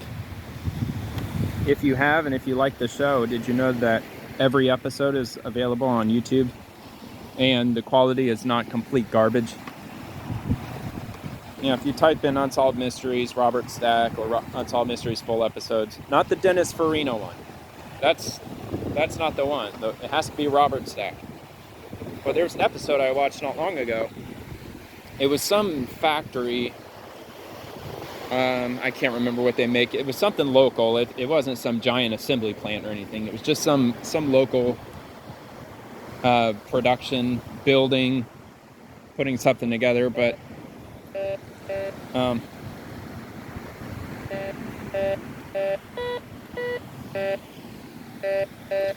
there was part of whatever they were making, part of the process involved having to use platinum. One of their machines required a coat, like an outer coating of platinum. And the security guard on duty, I think, was in on it. But they got robbed in the middle of the night. It was like 2 o'clock in the morning or something. And the guys who went in there and robbed them knew exactly where that platinum was. And they cut it out of the machine, or they removed it, however they removed it. I think they tied up the employees that were on duty. And they got a hold of it, and it was worth hundreds of thousands of dollars. I don't know if they were put on the FBI's most wanted list, but I know Unsolved Mysteries ran a story on it. Not sure why. That last find made me think of that. Maybe because it just, like, no way anybody would have been able to steal that metal without somebody telling them about it, or without them maybe being a former employee or whatnot. Whatever the case was, it's just a rock. You know, they lifted a lot of money's worth in, and you know how sometimes at the end of Unsolved Mysteries they'll show the update, and that's how you know that the case was solved. Even the Dennis Farina version, because Dennis Farina, when he did Unsolved Mysteries, none of those were new episodes. They were all just reruns with him narrating. I don't understand why they did that. It was stupid. It's like, you realize unsolved crimes still happen today, right? That just blows my mind. I can't believe that they don't have, not to my knowledge, they don't have a show like Unsolved Mysteries on today. It's insane. I mean, there's still crimes that still happen to this day. I mean, it's just bizarre to me that they would retire a show that good. I don't know. A friend of mine told me a long time ago, an older friend of mine, he said that the show was great in the first few seasons. They had ghost stories and buried treasure and all those really cool, fascinating mysteries. But then it just turned into a show about missing persons. Like by the 7th or 8th season, it's like most of the episodes were featuring someone who's looking for a lost loved one or what have you. And I didn't really even pay attention to that until he mentioned it, and I was like, yeah, you're absolutely right. They still had some interesting mysteries and stuff, like back in the 1930s, I vaguely remember there was a robbery, and they buried the cash in a box, and they marked... Hold on. Alright. Saying it's like right here where I was dumping out all that sand. But they buried that box full of cash. It was like $250,000 from a bank robbery. And they carved an X on a tree right where they buried it, and supposedly nobody went back to find it, and it was never located. It was just one of those mysteries. Another tab. Come on. There's big old McMansions down here. A lot of rich people live around here, and I'm finding soda tabs. That's all right. That's okay. I wouldn't even wish on a rich person to lose something. You know? It's not moral. I'm not hoping and wishing for anybody to lose anything. I'm just here to find it, just in the event that's just, you know, that they were destined to lose whatever they lost, that I'll end up finding. All right, am I finally moving on from that? Man, that took forever. All right. For a second, I forgot I was sweeping perpendicular to the water, not parallel. All right, hold on. My cable's dangling. This thing up straight. Whoops. Felt like the tripod was loosening up a bit. Turn that down a little. All right.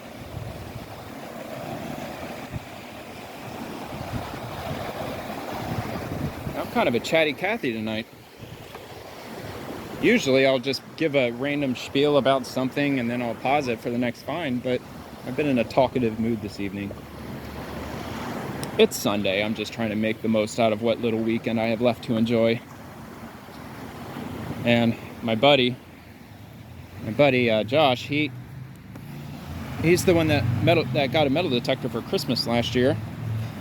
And he said he's gone out a few times, but didn't get into it nearly to the extent that I have. But I keep telling him. I mean, I stopped texting him after a while. He's got a 1-year-old. Actually, he's going to be 2 pretty soon. And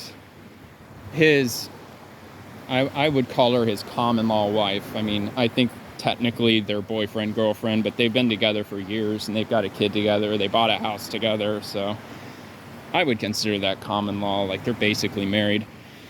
But she was diagnosed with cancer in December, so she was fighting that battle with taking chemo, and last I heard she was doing good. Last I heard that it was in remission, or she was really kicking its ass. So that's good. Amazing news. So he is, needless to say, preoccupied with more important issues than trying to come and hang out with me, metal detecting on the beach. But yeah, I'm hoping that he'll have a chance to get away for a few hours pretty soon, and he'll be on one of my videos, I'm guessing. At this point, it's just habit. When I come out here metal detecting, you know, it would just be weird to not have my phone recording. So yeah, he might be in one of my upcoming videos if he ever decides to come out. I mean, even for an hour or so. He lives walking distance from where I live. And it's about a 15-20 minute walk, but it's close enough that I could walk to his place from where I live. Which is a pretty cool coincidence, considering that we both met in an apartment complex that I was already living there. The apartment complex is called Brayburn Village. It's on the east side of Indianapolis. That's where I lived in the late 90s, mid to late 90s. And I moved in there in 1996. He moved there in 1998. And, you know, we met on the bus stop. That's where I met all of my friends at the time. And yeah, we've been pretty much best friends ever since. But in some ways it was coincidence. It's definitely coincidence that he just so happened to live 20 minutes from where I live right now. Because his common law wife / girlfriend, she grew up in the Boca Ciega area where I live, and her parents, like the house she was born and raised in, is right across the street from where I live. And that's a pretty crazy coincidence. I can't see their house, but they're in the neighborhood directly across the street. I mean, the way my buddy Josh makes it sounds like I could walk to her parents' house from my house in like 2 minutes. It's that close. So, pretty cool coincidence. So she wanted to live real close to where her folks live, which is why they moved as close to me as they did. But for us to we met by living at an apartment complex in a large city, a city of 1 million people. We just so happened to live in the same apartment complex, took the same bus to school. Although, no, actually, I take that back. I wasn't riding the bus at that time. That's a whole nother story in and of itself, but I wasn't riding the bus at that time, so I actually met him through other friends who lived in the apartment complex. But yeah, it's just crazy. I mean, that's 1,000 miles away from here. How we just, became friends up there, and just, the way the world ended up working out for me and for him also is that we both live pretty much just as close as we did when we lived in the same apartment complex. And I didn't always want to live here, but when I came down here to visit in 2004, I had my heart set on Tampa Bay. That was the first time I came to Tampa Bay. But I had been to Florida back when I was a little kid, like 4 years old. And I lived in Charleston, South Carolina for a few years when I was younger. But yeah, it's just funny how things work like that. Oh, I'm getting attacked by bugs.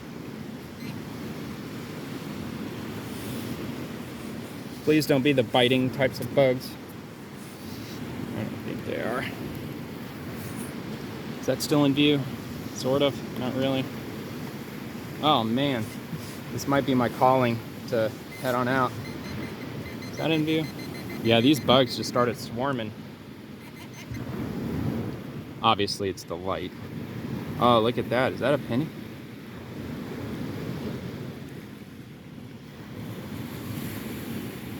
I don't know. It's thick. That can't be a penny. Well, it might. It's got stuff. Well, no. That doesn't look. That's not barnacles. That looks like tar, maybe. I don't know. It's got some weight to it, though. All right, let me dim this a little. That's not going to make much difference. I mean, compared to everything around.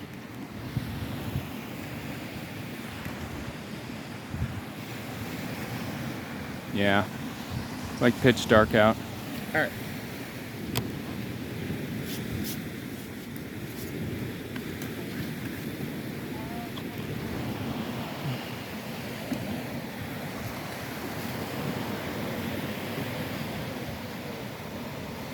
And we're off. Oh yeah, that's right. I was going to check the time.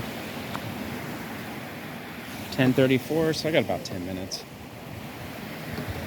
I probably should factor in how much time it's going to take to walk back to the car. I parked on 24th Avenue, and the closest street to me is 28th. It's only 4 blocks. I mean, what, 10 minutes worth of walking, something like that. Man, the sand is really piled up around here.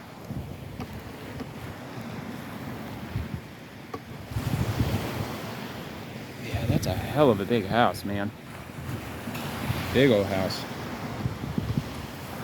Florida Lotto is up to like 35 million and change right now. Like the last time it was hit, I think, was before Christmas. I mean, we're in the middle of May now. It's like the second highest jackpot I remember. I think the highest I remember it getting was like 36 million, somewhere around there. I think Florida's record, all-time record, is 65 million. Some old lady, I think, won it. Ooh. Wow, that's nasty. Freaking bugs, man. Uh-oh, where'd it go? I lost it. Crap. That rusty thing I just had, I just dropped it. Oh, come on, man. This finder's supposed to be good at that. Oh. There it is. Yeah. Oh, no, that's the other. There's more than one.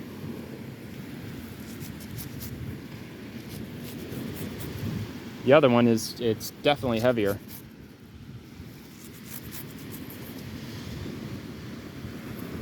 Oh, there's a hole in it, too. First thing I thought of was guitar pick. But you know what? This could be a bottle opener. Or maybe used to be. I don't know. What do you think? Let me know in the comments below. There's another one. There is another one over here.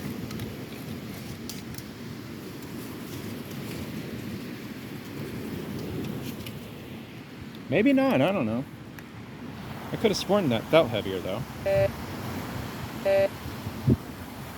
No, maybe that was it.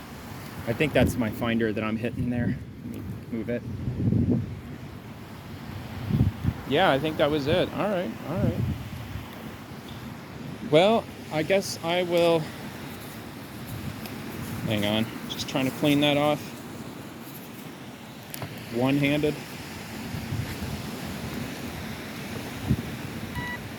I think with that, I am done detecting. I'm going to turn down this brightness a bit more.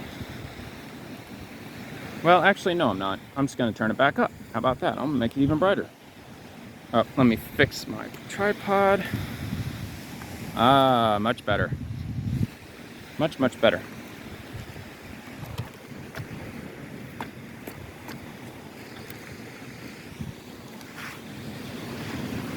Just trying to clean off some of the sand here.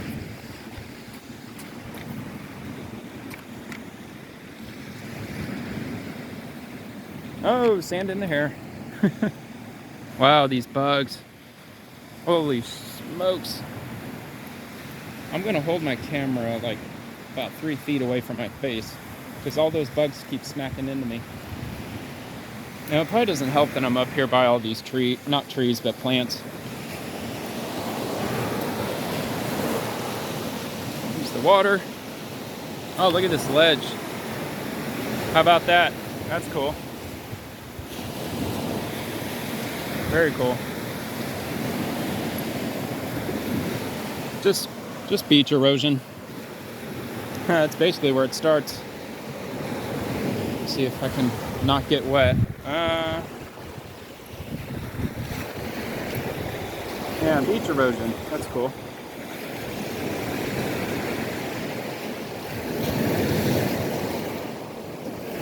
Whoa! That was a close call. All right. Let's get out of here. So I'm gonna head up here to 24th, or no, 28th here. I'm not gonna walk the beach. It'll be faster if I just head up this way and just walk on out up here to Gulf Boulevard and just take the sidewalk down. All right, now I am gonna dim it. Make this a lot dimmer. Is that too dim? Hopefully not. Woo.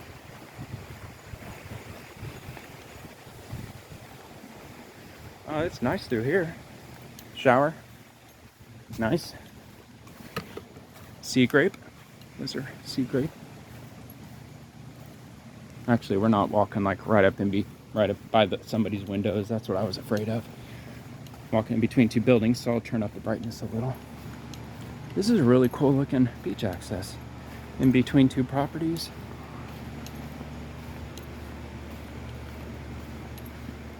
I wonder if the town of Indian Rocks Beach had to acquire this narrow strip through like an easement or something. Eminent domain. Or maybe this was sort of already carved out by the time people started purchasing land right here. I don't know. Wow, look at that tree. Look at that palm tree. You see how that curve is happening right there? That's the trunk. Right here. That's the palm tree right there. Wow. That's wicked. It's right up against the power lines too. I'm surprised they don't cut that thing down. I mean, if I lived right here, I'd be considering calling them to do that. Why? You know what? It must grow that way because of the building. No? There's not really any building that's tall enough to obstruct its sun. Weird, man. That's a weird looking tree. All right, I'm out here where it's brighter, so I'm gonna turn my light off. Finally, here we are, Gulf Boulevard, Rotary International. Not much traffic that way, and not really any traffic that way. So yeah, there's the beach access, straight to the beach. 28th Avenue, speed limit 30. I like that color, that pinkish color. It's a nice color of the house, building. All right, so I'm gonna walk this way, south. Oh, that's a gas station there, isn't it? Nice. Wow, look at that house. That is nuts. That can't just be one house. No, it's units. Those are definitely units. Wow, that'd be awesome over there. Look at all their trash cans. Oh, actually, you probably can't see. Obviously, trash days tomorrow. There's like 10 trash cans there. There's the bus stop for the Jolly Trolley. That's what we call the bus and safety, or the bus and Safety Harbor, or the Jolly Trolley. I'm assuming that's what they call it over here too. They look the exact same. Looks like a trolley, but it's not. It's a bus. You get that little house right here. In between these big old giant mansions, there's still people that are still, they're rocking it old school. They're not tearing down the building for another one. Wow, they're renting that out. It's definitely for a resident, but whoa, there might just be a room. Maybe just a room, or maybe a studio. That would make more sense.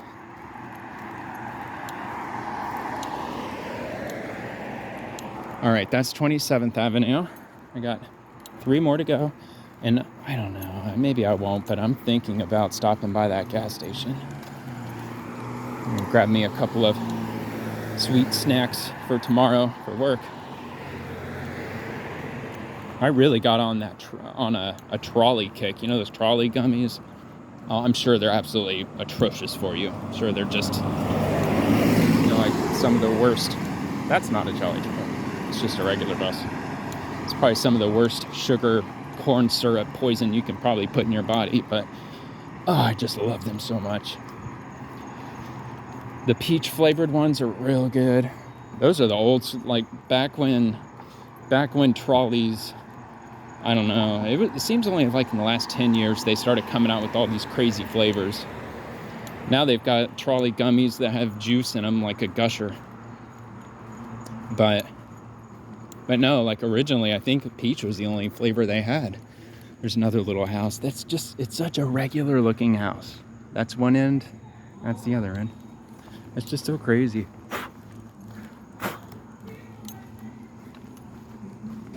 Just to have your just average, regular, run-of-the-mill, just a standard family home. All right, that's 26th Avenue. But yeah, that's one of the things I love about our beaches. You'll get big buildings like that, which are most likely condos, and probably peppered with vacation rentals or Airbnbs. And then you get that house back there that's just a tiny little single family, probably 2-bedroom house. Just maybe when they first built it, it was probably just some beach cottage getaway house for them. Yeah, it'd just be, I don't know. Just to me, it just seems kind of bizarre just to have a house there surrounded by like those nice condo or townhomes, and just right behind me, like right back where I stopped metal detecting. From that point, you could drive from there down at least a mile, and it's just nothing but giant houses on the water.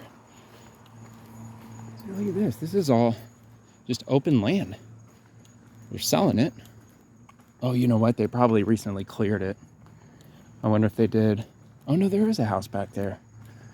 Yeah, there's a house back there. You can't see it, but there is one. All right, that's 25th. I got one more to go. Next street, that's where my car should be. And there's apartments or condos up on stilts. You got a lot of those parking underneath. Obviously the smart way to go. But, all right. Almost there. I think it's right here on the other side of this building here. I think that's going to be 24th.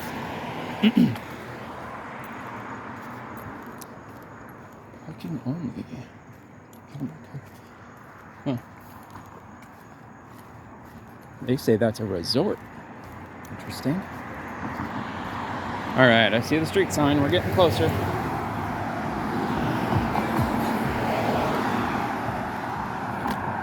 And my pack is noticeably heavier than it was when I got here with all those metal stakes. Cameron. You can't really read it. Yeah, Cameron Cove Resort. That's where I'm at the moment. Another crosswalk. I think it was on the news. I heard that just one of those crosswalk signs costs like $20,000. Absolutely insane. Like, there's no way that it took $20,000 worth of goods and labor to put that thing together. There's just no way. Some government contractor is making those things and they're only costing like $100 to make, and they're flipping them for freaking 20 grand. That's the government for you, isn't it? You don't think it costs $20,000 for a hammer, $30,000 for a toilet seat, do you? Can you name that film? That's another easy one, though. Too easy. All right, well, that's going to do it for me. And thank you so much for watching. I know, it just suddenly got dark. There you go. I'll let you look at the palm trees for the last few seconds. But yeah, comment, like, subscribe. Thank you so much for watching. And I will see you in the next one. See ya.